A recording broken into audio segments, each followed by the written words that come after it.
Hi, everybody. Welcome to another GMAT Club live session. I'm really excited about this one because it's not just another GMAT success story. It's about persistence, self-awareness, and finally breaking through after years of frustration. Joining me today is Ryan, who recently scored an incredible 755 on the GMAT Focus Edition, which is a Q88, V90, and a DI85. It's mentioned right below his name for anyone who's interested to know his sectional breakdown. But what makes Ryan's story so powerful is that this wasn't his first try or even his second. It actually took him 5 years and 4 attempts to reach the score, going from a 625 to a 665 to a 635 to a 755. And today we'll dive into what changed between those attempts, how we overcame the obsession with a perfect score, and what strategies really made the difference. So Ryan, first of all, congratulations and thank you so much for joining us today. Please introduce yourself a little bit to our audience and then we'll jump right into your journey, GMAT journey.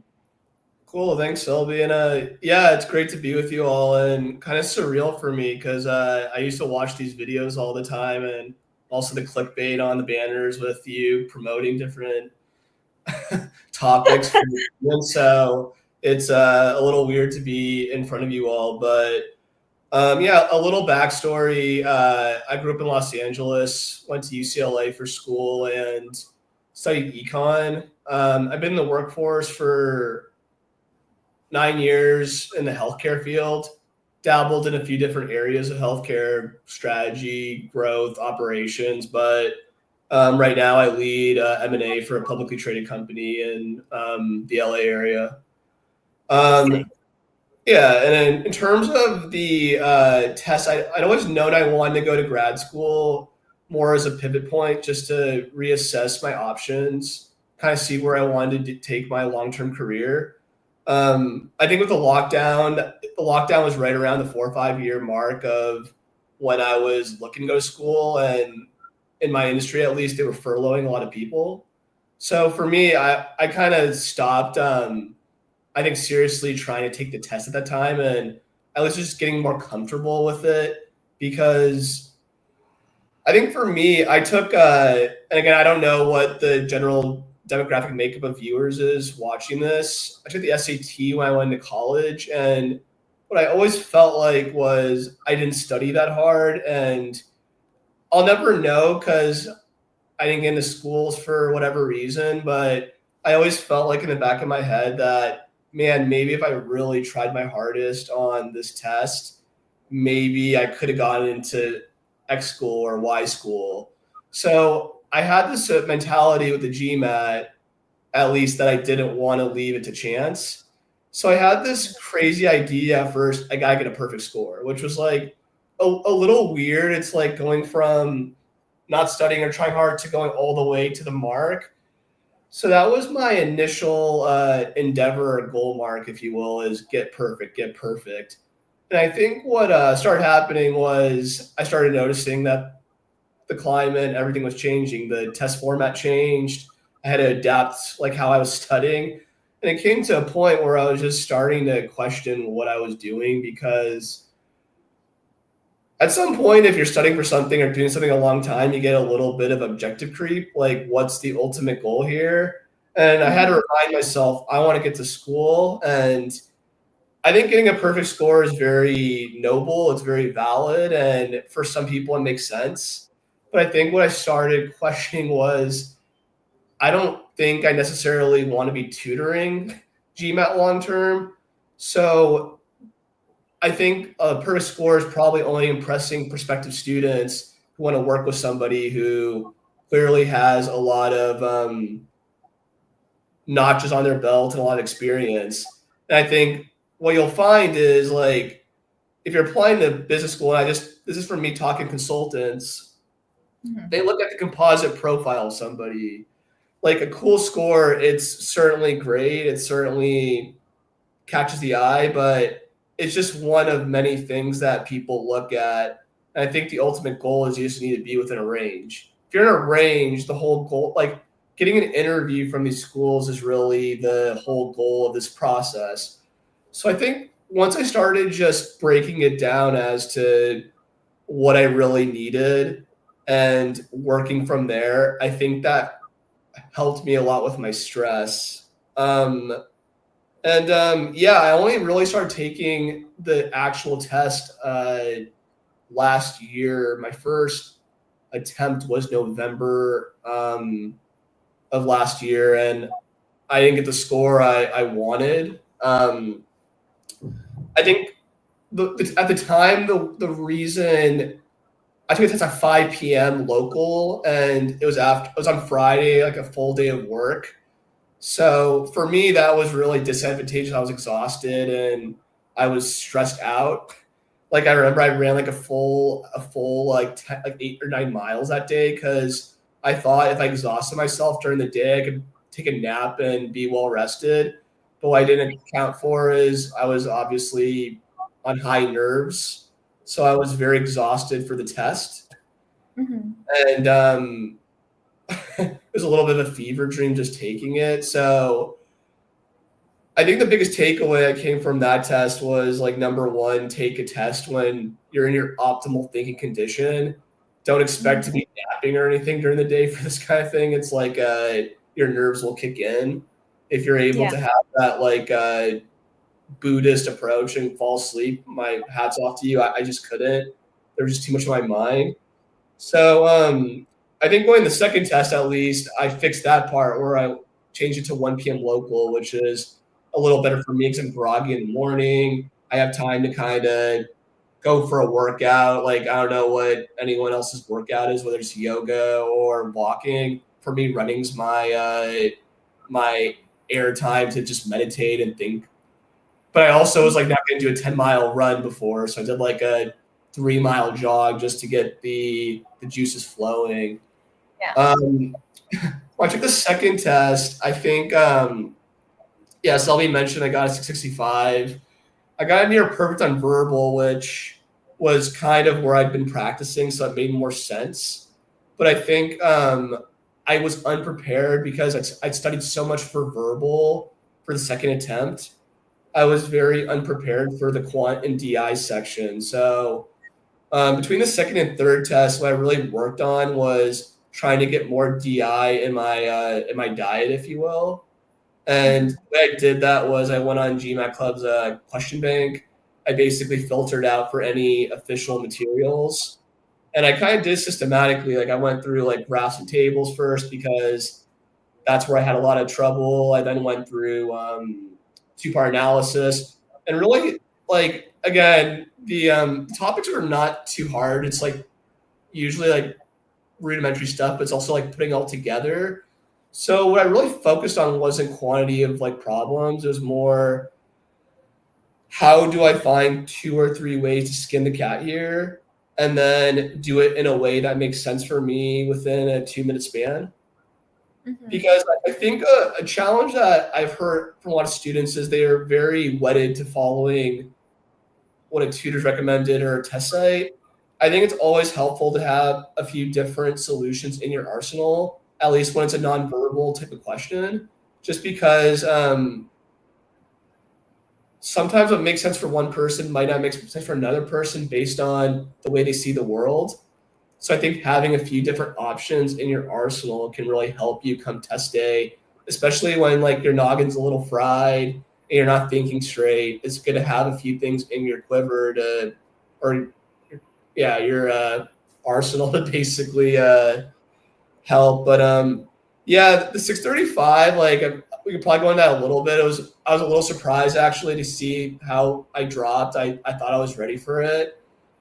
To be honest, like I was ready to take the exam the next time. Like as soon as I got out of the test and I saw that, I was just hungry to take it the fourth time. I knew I could get the score that I've been practicing around, which was 715 plus. I needed some time to. I think the biggest thing I actually did was I just started focusing on my sleep for the next 2 weeks and focusing on mental state. So I actually prioritized seeing family.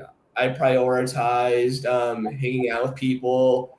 I really tried to make the days leading up to it to be very nonchalant because I wanted it to feel like I didn't even tell anybody I was taking a test that I was working with, because I didn't want people saying good luck or anything. I wanted to just treat it like an average day.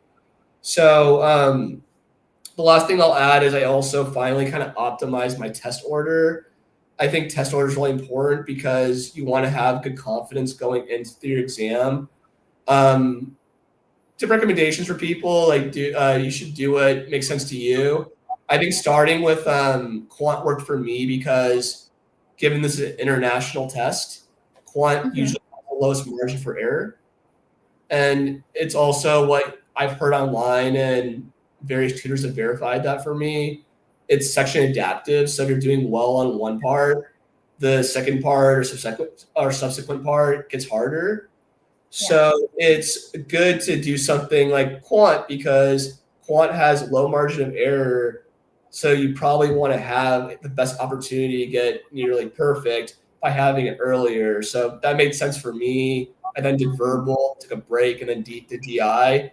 So the other 2 times before that, like the first 2, I shuffled with the order, and I probably should have had it down by the time I got to the exam. So I think what I would say as a takeaway as 1 and 2 before even stepping into the exam room, if you're practicing for the exam, try different times out to take the test and just see how you're really thinking and really be observant about that. And then I think secondly, also tinker with the test order while you have practice. Don't just try one way, try another way, and really respond to how you feel. I think the test is a very personal experience, no matter what other people tell you, and people try to codify how to take the exam. But I think ultimately you have to do what works for you. And what's a really important lesson is journaling and being self-aware about what works for your tendencies, so you're able to get the best score for you come tested. For sure. It's interesting. Like you kind of mentioned everything in brief regarding your whole GMAT journey. Am I wrong? But I feel like I saw somewhere in your debrief that you also were taking or practicing the previous GMAT Classic. Did you practice the GMAT Classic first? Yeah, I did. I did a lot of sentence correction. So I was actually I think if I had one thing I would have changed, I would have taken the GMAT Classic test before it ended, because what was the harm? If I did bad on it, then either way I would have had to take the new one, and it would have been the same impact. But I think something that stuck with me, and his name is referenced throughout my posts, and I know he's a champion of the GMAT. Marty Murray was somebody I deeply I was fascinated by ever since I first read his post. He said something that stuck with me. He said that the difference maker for the exam is verbal. Now that was for the GMAT Classic, but it just stuck with me where I always felt like everybody can do well in quant. And at the same time, I get that the schools look at quant usually more as a priority because a lot of business classes deal with numbers and charts and business cases that involve quantitative matters. But I think for me, and this is an underrated opinion, I think verbal is the most important part of business. I think communication often is what breaks down a lot of endeavors or a lot of goals. So I really prided myself on actually trying to figure out how can I make sentence correction into what I do day to day. So I would start noticing like people like can't write well, and I'd be like, oh, there's an error there, there's an error there. So it almost was like a fun exercise for me where I was really engaged in looking at like how to apply it for day to day. Whereas quant, you don't do like algebra in your job like day to day. Like I do like financial modeling, but it's not like I'm doing like a hypotenuse theorem to solve how to get profits or something like that, you know? So I think that was helpful, at least going into this new exam, because I had this really strong verbal training.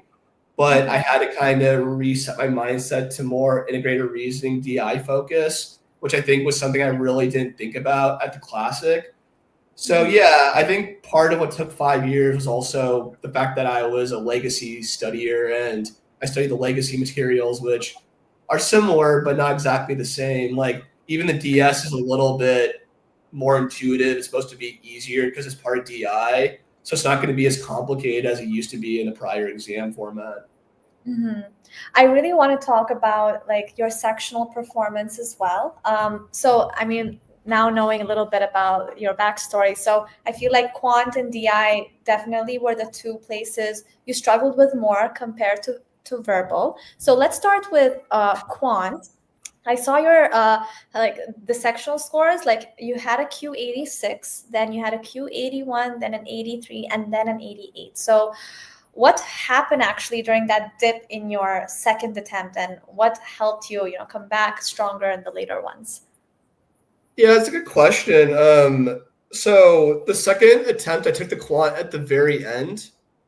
I did, I did, because I was like thinking maybe I should do the easy, like the section that comes more naturally to me at the end, where I'm like a little brain dead. So it's almost like walking.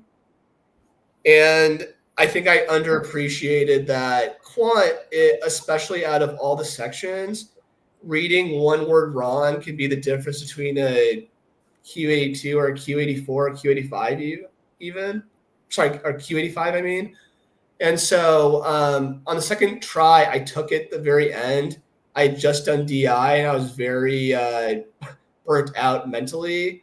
So I missed some really easy problems that I probably shouldn't have missed. And I'm sure students can attest that can be the difference for a stellar score and not so stellar score. And then taking it at the last time, I took it at the very first attempt. And what I did was I was very careful in reading it. I actually read it like twice, which is something that GMAT Ninja had recommended, and it seems a little anal, but for me it helped because when you're rushing through things, you see something that seems obvious to you. Those are oftentimes the most dangerous problems because there might be a keyword like not or at least that you might miss as you're rushing through something. And I think what I also was like more cognizant of is if I really didn't recognize something within the first 30 seconds, I just bookmarked it and moved on. So I think that helped also with not getting burnt too far into a problem. Interesting. And I noticed with your verbal, so like when you had the in your quant, your verbal somehow went really up. You went from a V80 and then to V89 and then to a V78, which went a little back again, and then a V90. Like what happened there? Was it the same reasons that you mentioned? I don't know what happened. I'll still never know. I'd have to break in the test center to ever find out fully what happened. But I have a theory, and then I could probably say what I think more happened. So you get a laminated sheet when you take the exam in a test center. For people who haven't bought one yet, it'd be probably good to just buy one just to tinker with it. You literally have like a Sharpie like this, and you're on a laminated pad, and you like can't really like cross it out or anything or erase it. When I do like verbal, I'm not taking notes. I just usually just do like one A, B, C, D, E, and just cross out parts. What I do differently in verbal is I just stack the numbers really tight on top of each other. Like you might see like a typical like 3 lines have like 4 problems.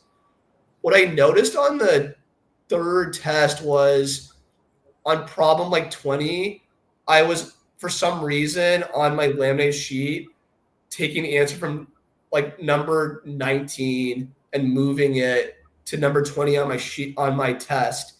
So I think I might have accidentally put the wrong answers from the laminated sheet onto the online test. And that might have screwed up my whole order. So that was what I thought might have happened. And I still will not know. What I will say, and this is actually what I think also happened and could also have merit, I got a number of reading comp problems wrong, like 3, and I think reading comp for me, it's really a mixed bag. Like if I do well in reading comp, I'll obviously get a stellar score. If I don't do well, it kind of influences it. I missed most of my reading comp, so that really hurt my score. I didn't focus on reading comp per se going into the last attempt. For me, reading comp is more you force yourself to find the material fascinating, like try to find a way to make it interesting after the fact. Like I remember I had like dinner conversations where people would say, wow, you're so interesting how you know so much. It's just because I regurgitated what I read in a reading comp from GMAT. So I think you could socially use reading comp and stuff like that to your advantage by treating it like, how could I learn something new today? And how can I show I'm fascinated in it? And that was really like what I tried to do with my mentality and verbal was like number one, make sure I don't answer the wrong number into the test. And then number Yeah. two, like make sure when I'm reading the passages, I find a lot of interest into how this has some cultural relevance, or I could actually like talk about it with somebody else on the street to make small talk or something like that. Yeah, that's an interesting like mindset when it comes to at least the reading part. No one really mentioned that in the debrief, but very very cool. And I think with data insights, I mean, of course, I'll come to the part of regarding the resources you use in each section, but let's also talk a bit about DI. Looking at the score, it went from 77 to 79 to 83 to an 85. Here, it was actually a nice gradual increase. How did you approach DI exactly? Yeah, for DI, and again, I think I really got better with this by the third test, including for Quant. And I don't think I mentioned this in Quant also. While you don't get the exact test answers for once you take the exam, obviously for because they don't want to have like a question bank of all the actual exams where it's like college and people are just copying answers. They do give you a general like you missed arithmetic or you missed critical reasoning with this type. And same thing for DI. They actually say like what type, but DI is more helpful because it'll say like data sufficiency or two-part analysis. So the way I approached Quant and also DI by the fourth test is I literally set up a question bank off GMAT Club that was really tailored to the types of questions that I missed the most to get bang for your buck. Because you think about it, like I think it would be a lie even for a perfect score to say they are amazing at every part of the test. There's always going to be something that comes naturally to a person and something that doesn't. And there's always going to be a weakness for somebody. The goal is like to have an 80-20 mindset, really try to focus on what for your investment will pay off the best in terms of your score output. For me, I first noticed I was missing a lot of graphs and tables. So I first did every official question as graph and table. And I really tried to focus on my approach and how I was looking at it or thinking about it. I then tried to do that for two-part. And I think what I noticed was very gradually what looked kind of foreign to me the first time started making more sense to me. And it kind of caused me to calm down. I think a piece of advice I saw from GMAT Ninja, and it's not like a formulaic thing, it's just calm down when you read the graph for the first time because people will freak out. And once you freak out, there's a fight or flight that happens and you're not thinking straight then. You're suddenly making dumb mistakes. So I think stuff like that became really valuable where between numbers, I was just like breathing, breathe. And so, yeah, I think ultimate DI, I would say number one, tackle the hardest, the part that you do the worst or make the most mistakes. This probably will be the best turnaround for you if you're able to fix a few things here or there. And then second, just remember to breathe. It's going to be hard for everybody else. So DI also has like flexibility. You can miss more problems. I missed like 3 or 4 on this last time and still scored high. So you don't need to be like perfect like Quant. You can make some mistakes for DI. So just pick your battles. Yeah, awesome. Okay, I think now we can go back and talk a little bit about your study resources and your routine. You mentioned how like Marty Murray, he played a big role in your journey. Was there anything, other resources that you heavily utilized for your GMAT prep that you'd like to mention?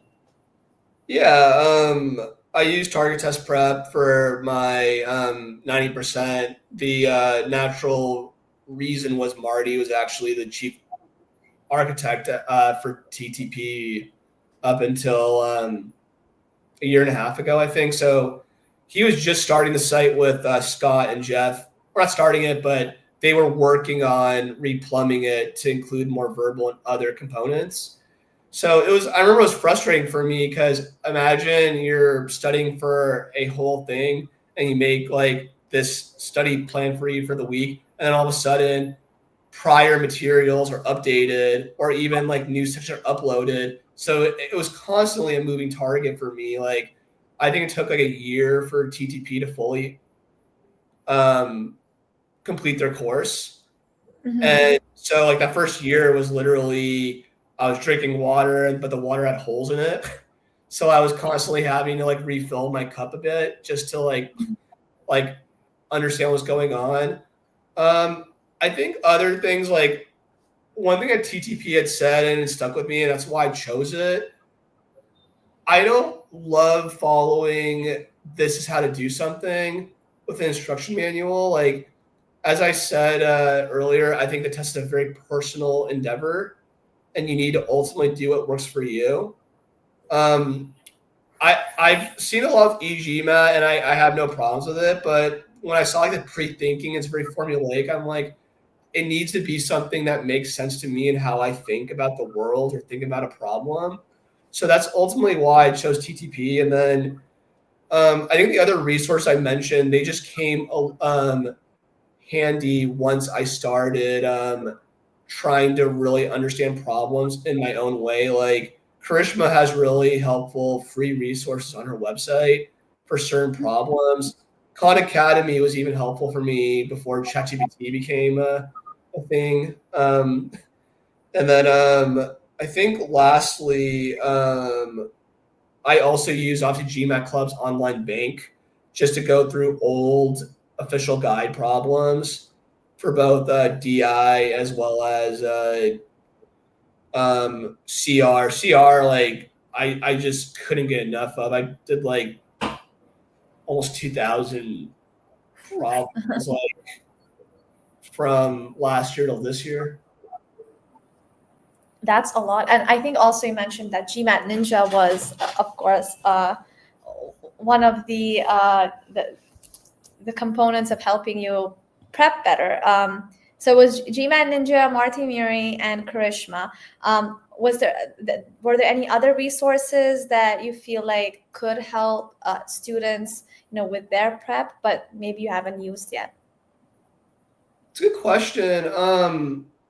I haven't done as much research as other people. What I'll say is if something doesn't make sense to you as you're reading it, don't just take that at face value. Spend 2 minutes trying to really think if it makes sense. And if it doesn't, when you're studying, pivot and try to look at other ways to approach it. And then try to be observant about other tutors or people whose philosophy might be more similar to how you think about problems or the world or problem solving. I think for me, yeah, obviously Marty getting a perfect is like a very sexy thing. It definitely catches the eye. But what I really liked about what I really read carefully and what I would encourage students to do when they're reading somebody's debrief, even a tutor, is how they approach studying or how they approach problems. Marty's a big proponent of studying untimed on your problems until the very end, because the whole goal when you're practicing is to let a problem come naturally to you until you get it. You're not going to learn unless you actually by yourself learn how to do it. I think it's a disservice to people to actually, if you don't know how to do the problem, to look at the answer before, because you're not really forcing yourself to learn how to actually come up with a problem on your own. So it was honestly that simple idea which made me really jazzed to work with Marty, because it was more a self-adjustment type of approach versus, oh, I got to follow 1, 2, and 3, and 4 to get this right. And of course they have that some algebra is very straightforward where you just do that. But I think what you'll find is this is ultimately a logic test. And what it comes down to is making the test work in your logic framework for you. So what I would just encourage students to do is, I've used the word observation or journal. Be very observant about who you like on these forums and what works for you. And if you find someone that's really you resonate with, you should subscribe to their channel or what they're doing and try to find videos that are very germane to your focus. Like, I didn't study all GMAT Ninja stuff. Like, the only videos I really looked at from him were the DI ones. But I just read, like, whenever there was a CR answer that I did that was really hard and I got it, I read his approach too to just see if there's something else that I was missing. And I mean, for those who are watching right now, like if you're confused, I think with which course to go with, like if especially if you're wanting to purchase a course, just FYI, like GMAT Club has their own verified reviews, which you can check out. There are also other platforms to check that out for, but just in case if you are looking at that, we can put that out here somewhere so you can have a look. I also know there's a free trial for all of them too, right? So if cost is an issue, just do the free trial and see how it works for you. That's true, which you can also access again through the GMAT Club website. We do have some nice offers there. If in case you're someone like a heavy GMAT Club user and you earn a lot of points, you can utilize that to get yourself some courses. Alrighty, let's now, I think, talk about mock tests, because we didn't talk about that much. Talk about your mock test journey a little bit. Which ones do you use and how many mock tests did you take in your 1-year journey? I did every official, including the retake. The reason I retook it so much was because I did so well on the mock test and it wasn't making sense to me what was happening. On my diagnostic, I think I got like a 655 when I first did it. And after that, the lowest scores I got on the next like 2 or 3 were like a 685. And then I never got lower than a 715 after that. So it just, it to me was a good, at least, barometer that there was something wrong with how I was approaching the test. And I think what my goal became was, how do I replicate how I'm feeling coming into a test center as I do sitting in my office for 3 hours or 2.5 hours, and how do I replicate that mental condition I'm in? I also did GMAT Club's tests. I did 2 of them. They're good. I would tell students, it's like Manhattan test. The Quant was a lot harder. Like, I looked at the breakdown of, like, for example, Quant. I think like 15 out of 23 were hard questions, and they were harder than anything I saw in the actual test. So if you need to study with materials, do that, but also don't be too hard on yourself if there are harder problems on there, because the chances are you will only see 1 or 2 of those on the actual test, if that. So these are like, I think the GMAT Club moderators and team are doing an excellent job to try to give you like hard ones, just so you're working on stuff that incorporates a lot of topics, but don't be too hard on yourself. If you have to bookmark some, use it as an opportunity to really just test your limits, I would say. So I did 2 of those before. the most important ones are, of course, the official mock tests. And you said you took all of them, took every single one, right? Yeah. You said highest your score was 715, was it? No, the And highest thing I was a perfect, but that was because I also remembered a lot of the old, like by the time you retake, by like the fifth or sixth, you'll see a lot of them. I mean, I'm not trying to self boast, despite being on the site. I have like a very good memory, like a kind of an elephant's brain, so I remember things pretty easily. Like I remember a lot of like even the courses I took in terms of problems, but like it's dangerous if you have a good memory to take a test over because you'll see a lot of things that you remember. So I remembered a lot of them. It was like I don't want to say I won perfect. I saw that. I said, okay, I'm gonna discount that a little bit.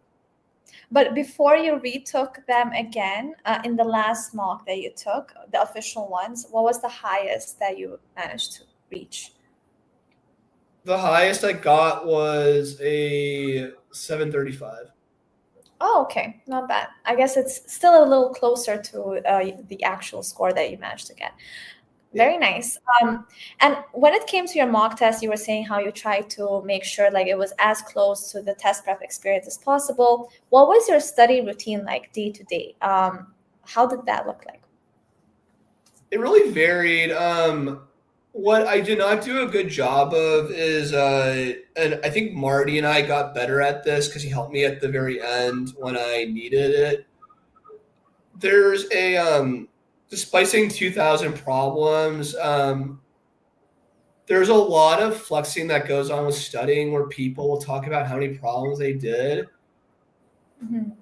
To each their own. I think what I would focus on more if you're a student is the quality of your preparation versus the quantity of problems you're doing.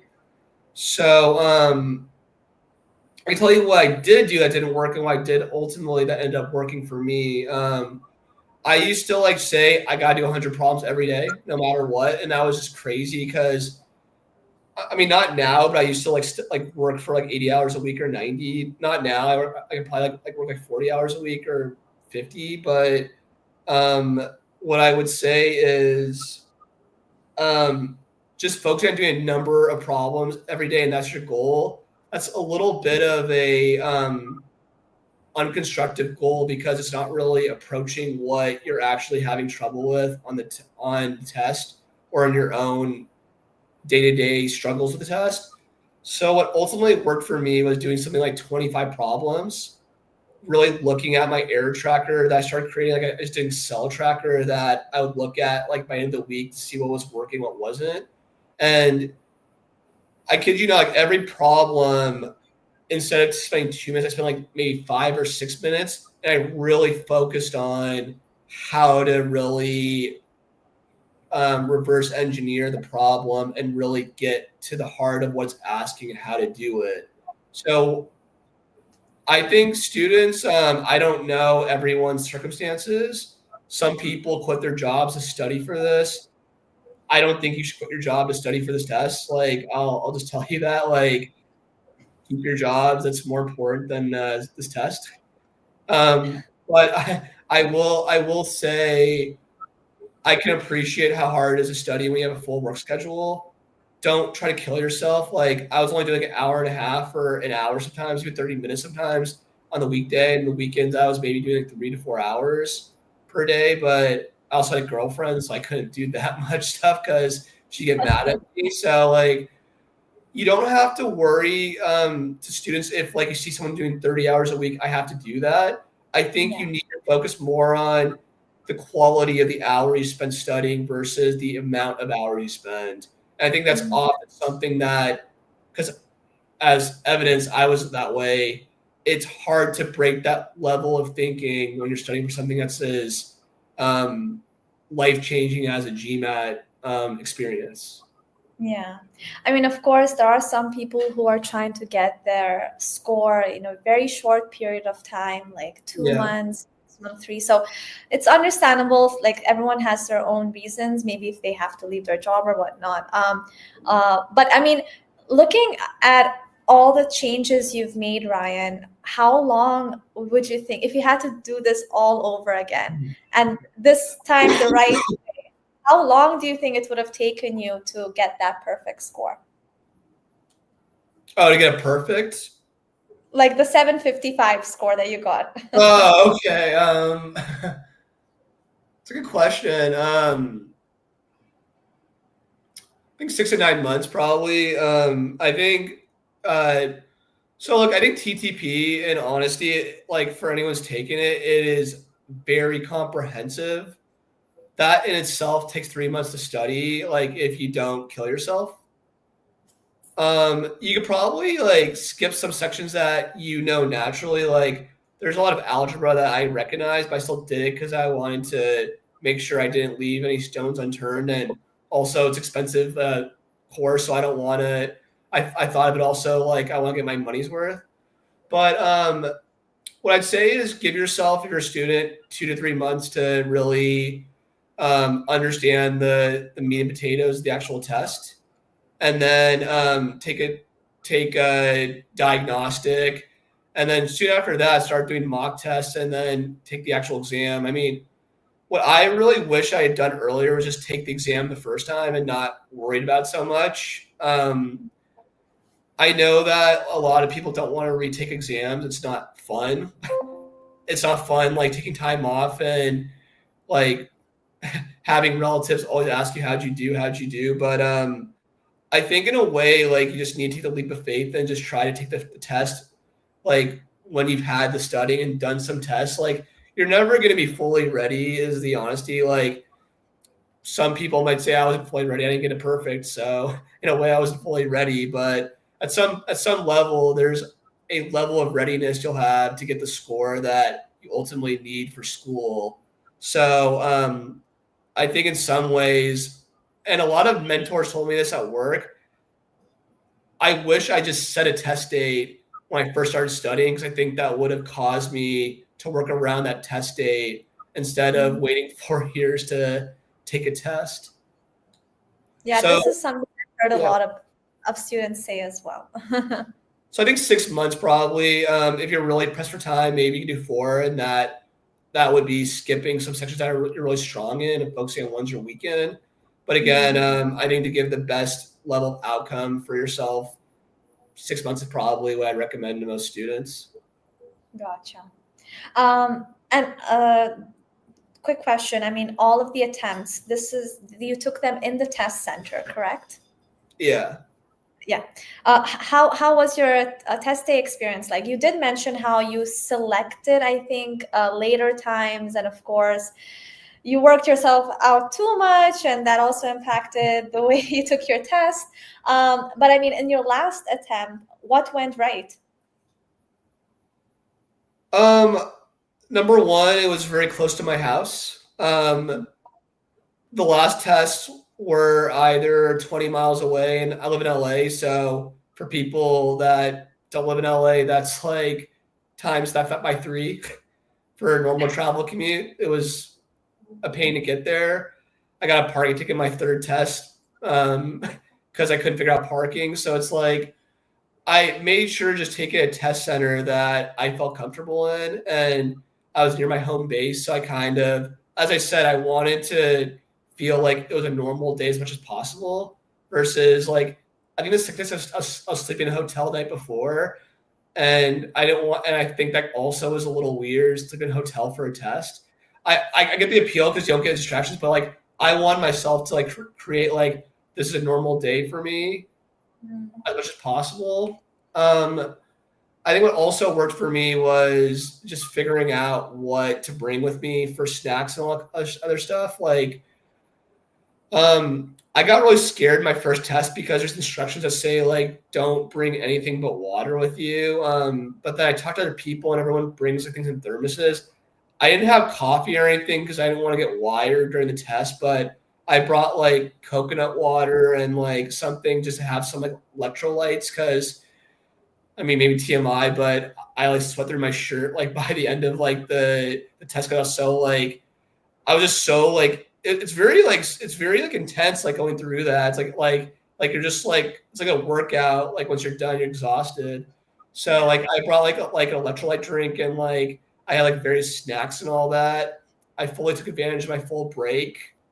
And then also I got there like 20 minutes early just to make sure I wasn't rushed for time. So when I was doing my third test, I was actually late by 20 minutes, and they like I asked to use the bathroom. They said absolutely not. So I think there was also that element where, yeah, it doesn't feel good to be said no to go to the bathroom before a test. So Oh goodness.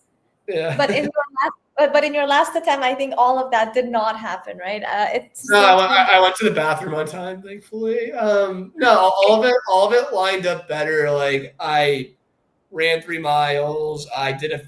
Also the third test. I didn't take problems before I went in, and Marty had said, "Yeah, dude, you gotta do your problems. Like, don't do hard problems. Do like easy ones that you've done before, but just to like kind of reflow the memory." So I basically like from my memory, I ran like near the beach.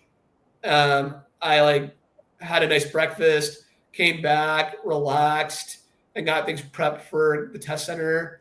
I did like maybe 10, like I didn't do like a lot of probably like 10 problems like that were a mix of quantitative and verbal that were easy. And I just went to the test center and came 20 minutes early, went to the restroom, was hydrated, and yeah, I think making sure you don't come to the test center frazzled definitely helps, which I kind of was for test 2 and test 3. Yeah, I think, I mean, this is a very common problem with every test taker, and especially in the debriefs that we read. Your mental health is so important. That makes or breaks, your test score. So I think that's what you've learned throughout the other 3, that let's just calm down, go through the normal routine, and make sure nothing bad happens. But I'm glad it really worked out. I guess now we can just mention, like, if you have any other advice for test takers, something that we might have not mentioned in today's live session. Don't be too hard on yourselves, I get that advice a lot just to work to like when people say it's just a job, it's just a test, guys. I mean, I think everybody who applies and the fact that you're doing this, it takes a lot of effort and courage. So I think I commend yourselves on just even taking the first step to secure a better future for yourselves. And don't be too hard on yourself if you're not getting the score you need. I think, like, yeah, I'll admit it's unique to mock test this high. I'm not going to lie and say that I'm not smart, but I do firmly believe that anyone can vastly improve their score if they calm themselves down and really figure out what works for them. So I would just try to take it lighter on yourselves, be easy on yourselves during this time. And if you're not getting the score you want, like I think hope's always like around the corner and tomorrow's always a new day. So I would always look at things with a forward mindset, and I I mean, also mention because my name's on here. If anyone has any questions, like I'll definitely try to stay around the GMAT Club chat as well as like my LinkedIn. If you want to add me, feel free to ask me questions. And I definitely felt a lot of support from the community during the time when people were sending me kudos or writing me recommendations. So I'm a big believer in paying it forward. So if anyone has any questions, don't feel like you're alone in this. Feel free to reach out. I'm always happy to. I can't guarantee I'll respond to you within a day or 2 days, but I'm always happy to bounce ideas off and be a sounding board for you all. That's awesome. What we're going to do is, of course, we're going to mention your debrief link as well as your LinkedIn page. And like, and once this live is over, guys, feel free to ask your questions in the comments. Whenever Ryan will feel like coming back to this video, and if he sees good questions, he'll hopefully answer them, and that might help you more with your prep journey. But I guess to end this session, like you mentioned in your debrief, Ryan, the GMAT test is just only one part of your business school application. There's a lot more that you have to work on your business school application for. And Guys, hopefully don't stress and good luck with your preparation. Anything else you'd like to mention, Ryan? No, I'm excited for you all. I mean, it's an exciting process. I want to. Well, I think to end it on a positive note, I think taking a step forward is a very exciting part of everyone's lives, and I'm honored to be a part of it with you all. So thank you for having me on, Selby, and look forward to watching myself on this video later, I guess. Yeah, exactly. All right. Thank you guys so much for watching. Bye bye. Bye bye, everybody.